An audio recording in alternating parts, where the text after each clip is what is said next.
Welcome to Saudi Arabia, a kingdom of rich culture and heritage, boasting a long coastline and an untouched nature. Ruled by Kronprince Mohammed bin Salman, also known as MBS, the architect behind Saudi Arabia's grand spectacle of reforms. Under his Vision 2030, he vowed to transform the country into a global investment powerhouse and to build a thriving country in which all citizens can fulfill their dreams, hopes, and ambitions. Record amounts of money are exchanging hands for opulent projects and deals. Foreign investors, politicians, and celebrities are all welcomed as long as they spread the Saudi image of glitz and glamour. So why have people like Lujain and Muhammad risked their lives to fight for rights and freedoms?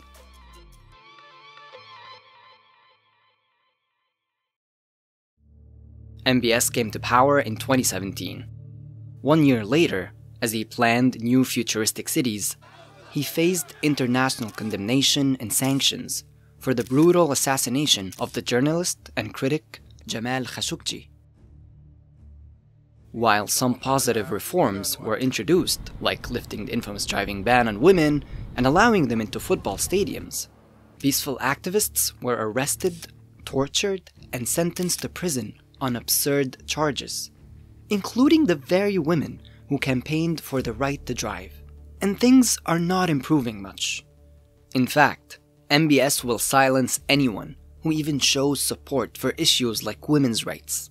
Salma al-Shihab was arrested and sentenced to 27 years in prison just for tweeting in support of women's rights.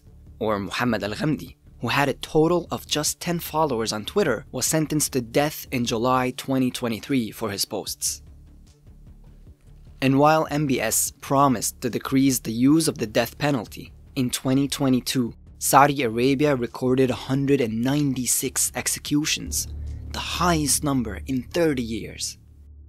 Despite the earlier condemnations for Khashoggi's murder in 2018, world leaders are rolling out the red carpet for MBS, exporting billions of dollars worth of weapons to the kingdom, and conveniently brushing Saudi Arabia's atrocious human rights record under the rug.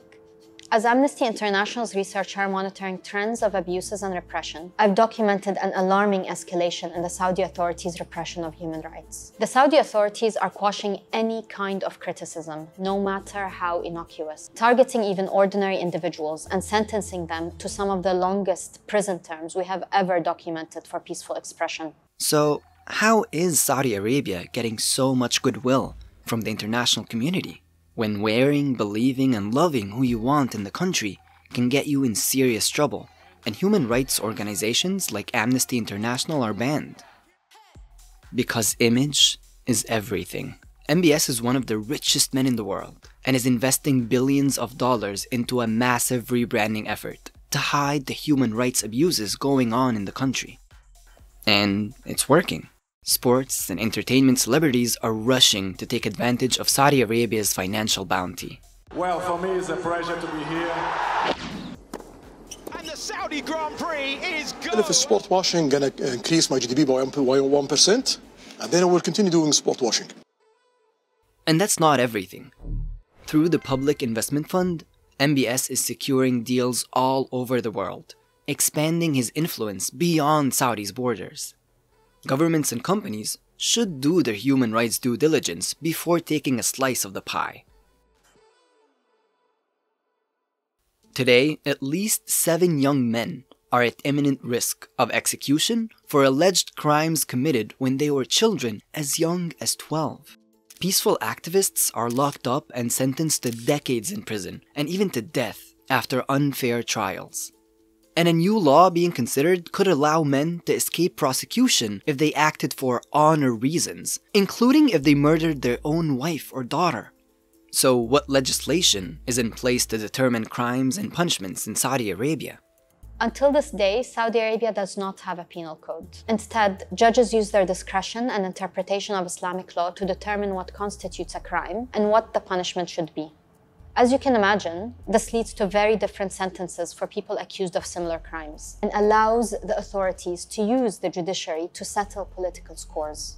But then, in July 2022, a draft of the first country's penal code was leaked online. Together with a Saudi lawyer, we analyzed the draft, and we can say that it is in fact a legal maze. Instead of protecting rights, the draft penal code entrenches existing rights violations. It is like a manifesto for repression that cements the death penalty as a primary punishment, criminalizes freedom of expression and bodily autonomy, and fails to protect women from violence. As it currently stands, the draft penal code includes problematic provisions that violate Saudi Arabia's international obligations. And this is why the Saudi Arabia's image laundering, which includes sport washing, matters. Because if everyone only sees the best football players landed in Saudi or the world's biggest LED light bulb, who will pressure the authorities to end their execution sprees and free Saudi voices like Salma al-Shihab and Mohammed al-Ghamdi? Amnesty International has campaigned on the human rights situation in Saudi Arabia for decades, and we know the authorities are susceptible to international pressure. With billions sunk into their image laundering, authorities worry about damaging their reformist and progressive image internationally. While our pockets do not run as deep as the Saudi government, we do have our voices. It's time to break the silence, expose the dire human rights situation, and speak out loudly to demand reforms. The illusion can only persist as long as the audience remains spellbound.